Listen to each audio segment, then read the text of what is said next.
Nagsimula ang pelikula nang ang isang magandang buntis na nagngangalang Nak ay sumisigaw sa sakit. Tumutulo ang dugo mula sa kanya, nagpapahiwatig na malapit na siyang manganak. Sumisigaw siya para humingi ng tulong, ngunit walang tumutulong sa kanya. Malamang, dahil ang kanyang asawa na si Mock ay malayo sa kanilang tahanan dahil nakikipaglaban ito sa digmaan. Siya ay nasugatan habang nakikipaglaban sa larangan ng digmaan. Pagkatapos ay dinala siya ng medic sa tent. Doon niya nakilala ang mga kasama niyang sundalo, sina Ter, Pak, Shin, at No Name. Nawalan na sila ng pag-asa, iniisip na malapit na silang matalo sa digmaan. Pagkatapos ay pinalakas ni Pak ang kanilang moral, kaya sinimulan nilang kunin ang kanilang mga espada. Nagmarcha sila patungo sa larangan ng digmaan at humarap sa kalaban gamit ang mga baril. Sunod-sunod na bumagsak ang mga kasamahan nila, kaya nagtago si Mock at ang kanyang mga kaibigan sa bunker, nagsisikap na mabuhay. Nangako si Mock na mabubuhay, habang iniisip niya ang kanyang buntis na asawa. Sa kabila ng matinding pinsala ni Mock, siya at ang kanyang mga kaibigan ay nagsimulang magmarcha palayo sa larangan ng digmaan.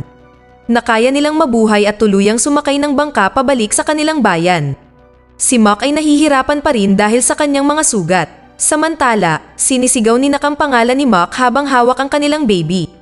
Ang kakaiba, ang mga tao sa bayan ay nagsimulang magtago sa kanilang mga tahanan. Sa gabi, si Mock at ang kanyang mga kaibigan ay nakarating sa bahay ni Mock. Doon, maluhaluhang nakipagkitang muli si Mock kay Nak at sa wakas ay nakita na niya ang kanilang bagong silang na sanggol. Sinabi niya na ang kanilang matabang sanggol ay ipinangalan sa paboritong pangalan ni Mock.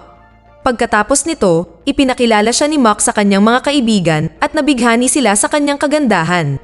Pagkatapos ay inalok sila ni Mock na manatili sa kanyang tahanan hanggang sa matapos ang digmaan at tinanggap nila ang kanyang alok. Maya-maya, nagkaroon ng intimate moment sina Nak at Mock. Pabirong sinabi ni Nak sa kanya na may multo, ngunit sapat na ang takot ni Mock upang magtago sa likod ng kanyang asawa para sa proteksyon at kinuha pa ang kanyang pananggang anteng-anteng para sa mga sinasapian, ngunit sinabihan siya ni Nak na mamaya na niya ito isuot dahil kailangan niya itong linisin muna. Pagkatapos nito, siya ay kumanta ng lullaby, posibleng para patulugin ang kanilang makulit na sanggol. Nakapagtataka, ang kanyang boses ay naririnig sa bayan at ang mga residente ay mukhang labis na natatakot sa kanta. Kinabukasan, nagising si Mock at ang kanyang mga kaibigan at nakita nila ang isang bangka na dumadaan sa ilog. Sinabi ng driver ng bangka na dinadala niya ang mga taong namatay sa digmaan. Ang grupo ay naintriga dito. Pagkatapos nito, pumunta si Mock at ang kanyang mga kaibigan sa palengke. Gustong bumili ni Mock ng pagkain sa isang tindera sa palengke. Gayunpaman, kinain niya ang lahat ng kanyang mga produkto na sinasabing siya ay isang masamang vendor ngunit siya ay malakas kumain. Pagkatapos ay sinabi niya na ubos na ang kanyang paninda bago biglang tumakbo palayo dala ang kanyang mabigat na tiyan.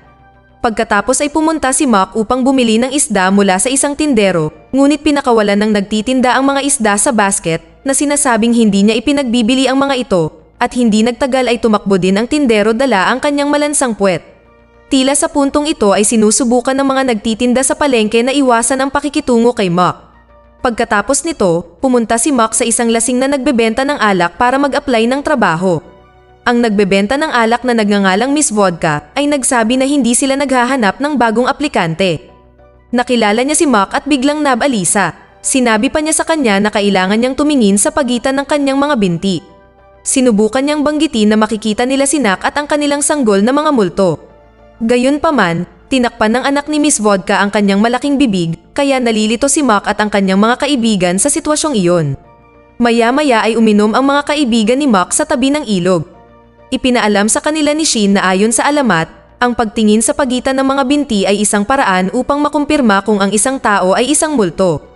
Pinagtawanan siya ng grupo, iniisip na napakaganda ni Nak para maging multo. Iminungkahi nila na si Miss Vodka ay nagsasabi ng mga kalokohan dahil siya ay lasing. Maya-maya, nakatulog si Shin at napanaginipan na si Nak ay isang multo. Nagising siya at sinabihan siya ng grupo na tawagin si Mock mula sa kanilang bahay. Pagdating niya doon ay nakita niya ang isang magulo na eksena. Ang kuna ay nag-iisa at ang kamay ni Nak ay biglang naging mahaba para kunin ang isang prutas. Sa takot, tumakbo siya dala ang kanyang nanginginig na binti pabalik sa kanyang mga kaibigan at ibinalita na si Nak ay isang multo ngunit ayaw nilang maniwala sa kanyang mabahong bibig. Nagpatuloy ang grupo sa pagsasayaw ng kanilang marching song. Samantala, ang bangkay ni Miss Vodka ay lumulutang sa ilog na may amoy ng vodka na dumadaloy sa hangin. Kinabukasan, nang umalis si Ter para magbawas sa kalikasan at habang umuutot sa damuhan, laking gulat niya nang makita ang isang bangkay na may pulang singsing na nakabaon sa lupa. Siya ay tumakbo kasama ng kanyang mabaho at hindi pa napupunasang puwitan pabalik sa grupo, at habang nasa daan, sinundan ng mga bubuyog ang kanyang amoy upang kagatin ang kanyang pangit na mukha, ngunit sa kabutihang palad ay naligtas ang kanyang mabahong puwitan. Pagkatapos ay nakita niya si Nak na nakasuot ng parehong pulang singsing na nagudyok sa kanya na maniwala na ang bangkay ay pag-aari niya, na siya ngayon ay isang multo, ngunit hindi niya masabi sa kanyang mga kaibigan dahil sa kanyang namamagang bibig, kaya kumuha siya ng panulat at papel. Sinulatan niya ito at ipinakita sa kanyang mga kaibigan. Ipinaalam sa kanila na si Nak ay isang multo na labis nilang ikinatakot. Nang makita sila ni Mac na nagbabasa ng isang tala, pilit niya rin itong gustong basahin, ngunit dahil sa tubig ulan, ang pagkabasa niya sa tala ay si Nak ay mabaho. Pagkatapos ay sumugod siya sa kanya, sinabi na tanggap pa rin niya ito kahit na siya ay mabaho. Samantala, ipinaliwanag ni Ter kay No Name na nakasuot si Nak ng parehong singsing ng bangkay. Gusto nilang umalis agad para makaiwas kay Nak pero iginiit ni Ter na nag-aalala siya sa kaligtasan ni Mac at bilang mga kaibigan niya, hindi nila dapat iwan si Mac na mag-isa para harapin ang isang nakakakilabot ngunit sexing multo. Sa gabi, ang anak ni Miss Vodka ay pumunta doon para iulat kay No Name at Pac na namatay si Miss Vodka. Naniniwala siya na pinatay ni Nak ang kanyang ina dahil sa pagsasabing multo si Nak kaya ipinaalam ng dalawa kina Ter at Shin. Takot na takot sila at gustong umalis agad. Sa kasamaang palad, inimbitahan sila ni Nak na maghapunan kasama sila. Naghanda siya ng mga tuyong dahon at uod. Tumanggi silang kainin ito noong una, ngunit binigyan niya sila ng masamang tingin na pumilit sa kanila na kainin ito. Pagkatapos noon ay sumenya sila sa isa't isa na umalis na. Nakita sila ni Mac, kaya inalok niya silang maglaro ng Pass the Charades. Sa panahon ng laro, itinuro ni Ter si Nak na nagudyok kay Shin na bigkas niya sila sa isa't isa na umalis na. Nakita sila ni Mac, kaya inalok niya silang maglaro ng Pass the Charades. Sa panahon ng laro, itinuro ni Ter si Nak na nagudyok kay Shin na bigkasan ang salitang patay. Natakot sila kay Nak, kaya tumakbo sila pabalik sa bangka at nagsagwan ng mabilis. Sa takot, nagtampisaw na lang sila ng paikot-ikot at hindi na makalayo pa. Sinabi sa kanila ni Nak na isipin nila ang sarili nilang gawain at huwag ang iba. Sa huli ay nagawa nilang makatakbo. Maya-maya, hinarap sila ni Mac sa pag-aakalang multo si Nak. Sinabi niya na hindi sila naiiba sa mga taga-nayon at nagdahilan na ang anak ni Miss Vodka ay nagkakalat ng chismis sa mga taga-nayon dahil hindi nagpakita si Nak ng anumang hormonal interes sa palainom na anak ni Miss Vodka dahil siya ay masyadong mabaho sa alak. Sa kabila nito, determinado ang magkakaibigan na ipaalam sa kawawang si Mac ang katotohanan. Bumalik si Mac kay Nak at nagpatuloy sa pag-aliw sa kanya gamit ang kanyang mga muscles. Pagkatapos ay magkasama silang pumunta sa karnabal upang magkaroon ng isang romantic date. Doon, nagsuot si Nak ng multo na maskara para itago ang kanyang mukha. Gusto nilang sumakay sa Ferris wheel, ngunit masikip, kaya ipinakita ni Nak ang kanyang mukha sa mga tao na nagudyok sa kanila na tumakbo palayo sa takot.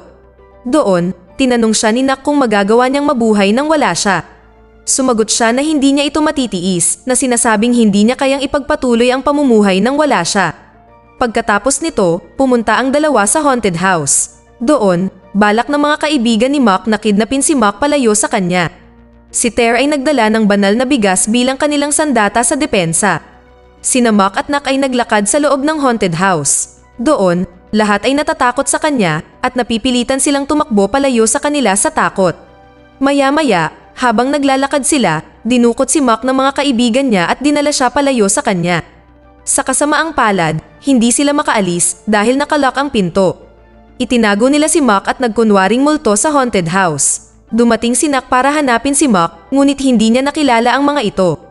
Pagkaraan niya, umalis sila, karga si Mac. Biglang sumulpot si Nak sa likod nila, na ikinatakot nila. Tumakbo sila hanggang sa makarating sila sa kakahuyan. Pinalaya nila si Mac doon at sinubukan siyang kumbinsihin na si Nak ay isang multo ngunit iginiit niya na tumingin na siya sa pagitan ng kanyang mga binti at si Nak ay hindi lumitaw bilang isang multo.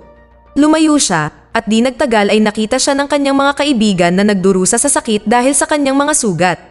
Biglang napagtanto ni Ter na ang katawan na may pulang singsing ay maaaring kay Mac at hindi kay Nak. Pagkatapos ay tinanggal nila ang benda ni Mock upang tingnan kung nakasuot ito ng pulang singsing, ngunit nilagay pala ito ni Mock sa kanyang leeg. Agad na ibinato ni Ter ang banal na bigas kay Mock kaya napasigaw ito sa sakit. Tinakbuhan siya ng mga kaibigan ni Mock sa paniniwalang isa siyang multo. Nang makalayo na sila sa kanya, nagdududa sila sa kanilang alaala kay Nak, naniniwala silang hindi siya multo dahil masyado siyang sexy para maging multo, kaya plano nilang iligtas ang sexing si Nak palayo kay Mock. Pumunta sila kay Nak at humingi ng paumanhin sa kanya para sa hindi pagkakaunawaan. Si Shin ay natatakot pa rin sa kanya, kaya't pinahintulutan nila siyang hipuin siya para maniwala siyang siya ay hindi patay. Pagkatapos nito, dinala nila si Nak at ang kanyang matabang sanggol sa bangka at nagsagwan sila sa tabi ng ilog. Biglang nagsimulang lumubog ang kanilang bangka dahil sa bigat, kaya itinapon nila ang kanilang mga gamit, maging ang mga sagwan. Napagtanto nila na hindi na sila makakalayo ng walang sagwan o makina. Sa sandaling iyon, dumating si Mock at lumangoy patungo sa kanilang bangka.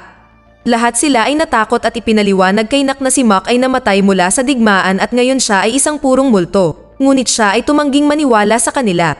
Biglang nakaramdam ng pananakit ng kalamnan si Mock at nagsimulang sumigaw para humingi ng tulong.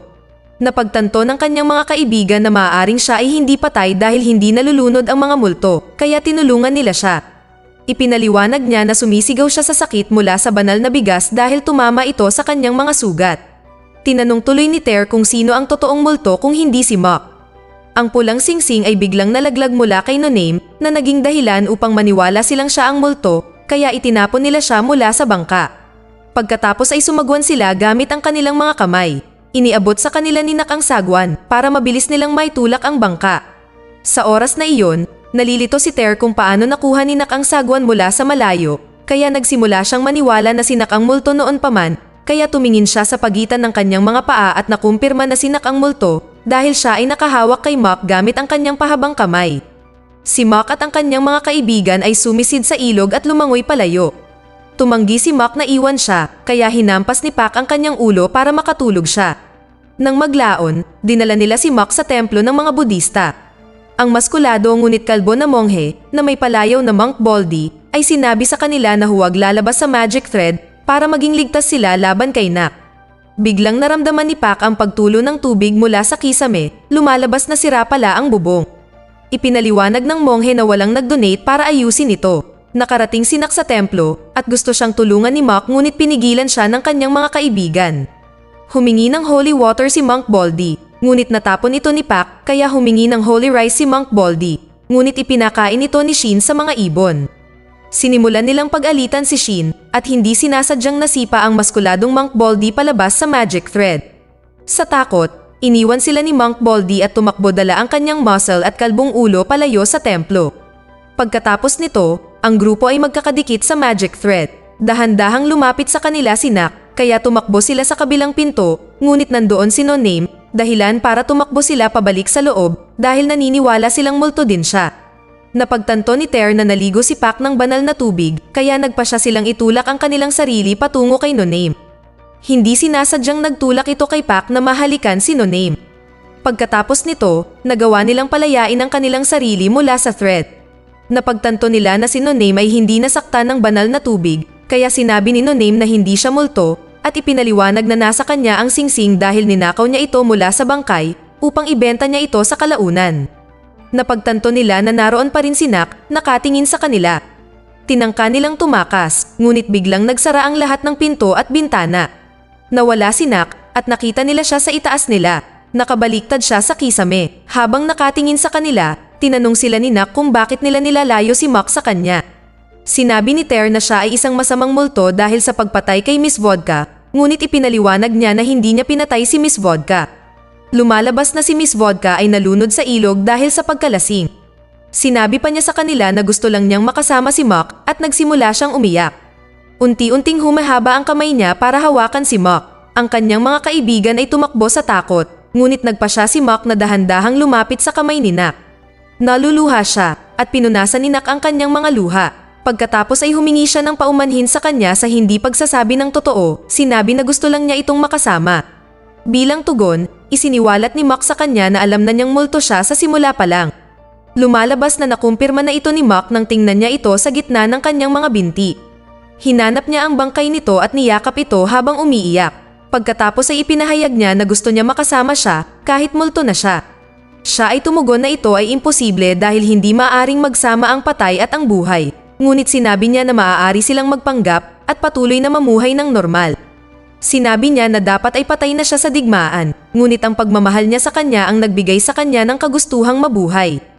Pagkatapos ay ipinahayag na si Nak ay namatay nang siya ay nanganganak at siya ay nabuhay muli dahil sa kanyang pagnanais na manatili sa piling ni Mok. Pagkatapos ay ipinahayag niya na walang mali sa kanilang pag-iibigan upang patuloy silang mamuhay sa isa't isa. Habang nasasaksihan ng kanyang mga kaibigan ang kanilang pag-uusap, nagsimula silang maiyak at sinabing handa silang mamuhay ng normal kasama ang mag-asawa. Sa pagtatapos ng pelikula, tumulong si Nak sa pagsasaayos ng templo gamit ang kanyang makamulto na kapangyarihan. Sa huli, si Nak at Mok, kasama ang kanilang sanggol, ay masayang namumuhay kasama ang kanilang mga kaibigan at mga taga-nayon. Dito na nagtatapos ang kwento. Sana ay nagustuhan nyo. Mag-subscribe na kung hindi ka pa nakasubscribe. Pindutin na rin ang notification bell at like button upang matulungan ang channel, and leave a comment down below. And as always, thank you for watching.